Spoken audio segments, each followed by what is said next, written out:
If you're yet to become a proud member of our league, be sure to click the subscribe button down below so you don't miss anything of the best football quality content here on YouTube. But without further ado, let's get right to it.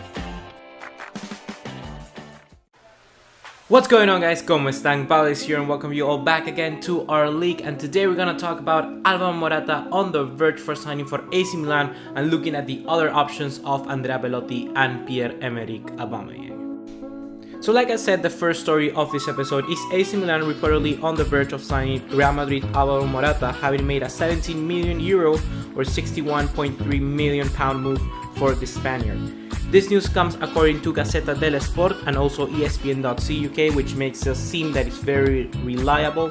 And we know that despite the 24-year-old having interest from Manchester United and Chelsea, he looks he's a little bit mad for against Real Madrid because the too high asking price saw him not being able to move for the Premier League. It seems like Real Madrid knew that these Premier League clubs will be able to pay a lot. However, at the end, it seemed that they went out for other options, as Chelsea is most probably going to sign Aubameyang now, and Manchester United had already signed Romelu Lukaku. The Italian Giants have been on a major spending spree this summer as they look to return to the football elite, having finished no higher than 6th position in Serie A for the past 4 seasons. That's quite a dry spell for a big club like AC Milan. But to be completely honest, I think this move is a little bit too exaggerated right now because Real Madrid are still holding out for more money though. With their asking price of around 90 million euros, it stands, and according to Sky Sport News headquarters, it seems that they're just talking about agreeing fees between the player just now. So it seems that it will take perhaps one more week to finish up this move, but if actually AC Milan were to manage to complete the signing of Alvaro Morata, then they will have one hell of a team. If Morata were to sign now for the Rossoneri, he would join up with the likes of Leonardo Bonucci, which is now given the captain's armband. We also have Lucas Villa, Frank Kessie and Hakan Çalhanoğlu among their new recruits right now in the San Siro. He'll most likely be effective in this new Montella system because he's given clinical finishing, effective link-up play, all different statistics and different features that a striker in Montella system really works. Carlos Bacca didn't really perform that in the last few seasons with AC Milan, so I think Alvaro Morata could be very good in this case.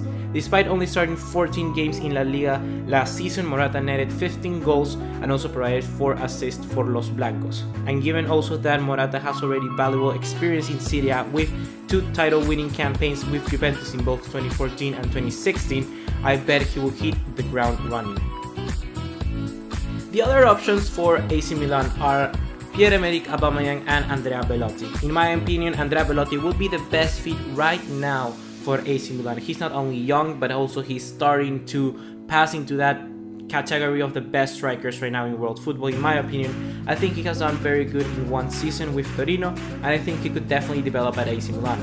Also, I think the asking price for Andrea Belotti from Torino is for around 60 million pounds, and also giving a player like Niang. We know that Niang isn't really going to fit as well into Montella's system. He's fast, tricky winger, something that Montella really doesn't like right now in his system.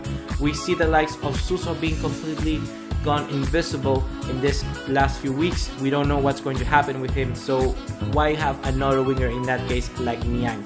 We also saw Niang leaving for Watford in the summer, or in the winter, well, my summer.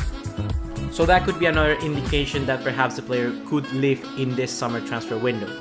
That's why I think Andrea Belotti would be a better pick, not only financially and more strategically in the transfer window, and also because I think he will fit Montella's system as well. In the case of Pierre-Emerick Aubameyang, Massimiliano Mirabelli, which is the sporting director of AC Milan, has said that their interest has a little bit downfall because Chelsea seems to be stepping up with Aubameyang. Aubameyang has crazy wages that just wants to demand because of the interest from China, so he wants to make a little bit more money than what he been used to before the interest from China. And that seems that the only club which can really pay that right now is Chelsea. So most definitely Aubameyang is gonna go to Chelsea, and AC Milan will most probably end up between a race of either Morata or Andrea Belotti. Morata seems to be the overall, shirt seller type of deal because it could bring a lot of money into the club, especially worldwide, because you're gonna have a very good striker that a lot of club wants.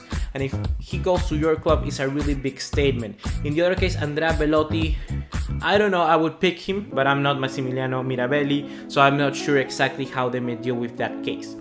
Overall, I think that Milan are doing a crazy transfer window, let's be honest. But the real problem here is that they need to be able to gel these players all together. We see that they've tried to buy players like Bonucci and Biglia, which are 30 years old respectively. And those signings are exactly because they need to organize the midfield and the back line.